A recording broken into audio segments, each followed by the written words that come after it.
How's it going, guys? NateGreat321 back again, and in my last video I mentioned that I bought a new system off eBay, and obviously that arrived today, and here it is. It's a Turbo Duo, a pretty rare system, and basically what it is, if you're not familiar with it, it's a combination system of a TurboGrafx 16 and its CD attachment.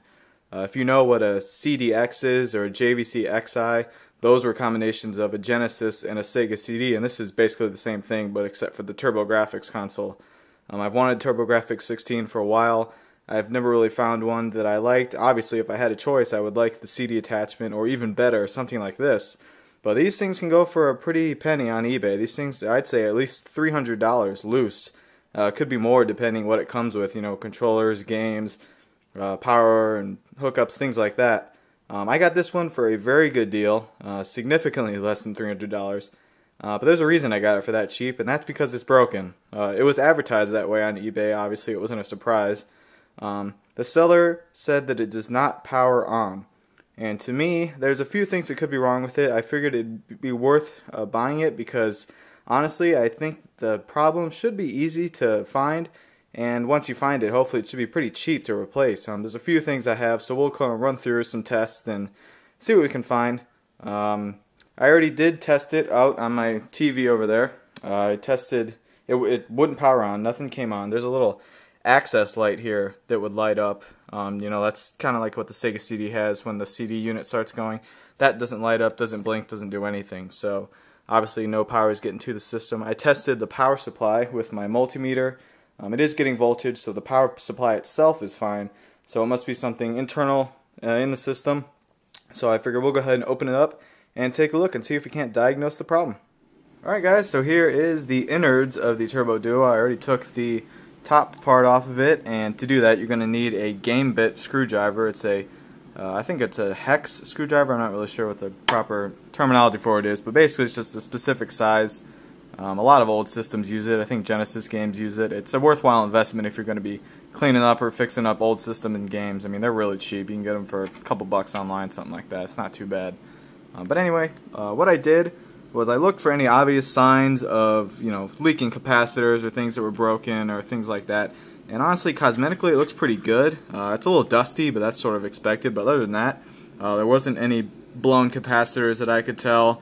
Nothing looked too bad. The wires all looked there. So the first thing I went to was this right here. This is where the power supply plugs in. And I looked for any obvious signs, if there were any leads on there that were broken off, or if it looked like something was rusted, or I don't even know what the heck I was looking for. Something obviously wrong. Nothing struck me about it. I would, if I wanted to, I could probably take the motherboard off. There's a few, you know, wires that I have to unplug, a few screws I'd have to do, and flip it over and see the underside and see if it was alright. But from here it looked okay, so what I did was I came down here to this little piece right here. That's a fuse, and basically all that does is that protects the system against electrical surges. So in the case of a power surge or something like that, if the system's on and plugged in, this thing will short out, as opposed to electricity running through the whole system and pretty much shorting out the whole thing. So it's kind of like a fail-safe against that. And sure enough, I tested it with my multimeter, put it on the continuity test, and it looked like it was bad. It beeped at me, which is a bad thing with the multimeter. That means that it shorted out. So I think that may be the culprit right here. That would explain why the system wouldn't turn on. It's a common problem with Sega CDs. I know they have to do those replacements a lot. So I think that was kind of one of the things I had in mind as the key problems that could be wrong with it. I guess all I'll have to do is I'll have to go to Radio Shack and get a little fuse. I don't think they're much. They're probably like a buck or two. And I may actually install a fuse holder in here.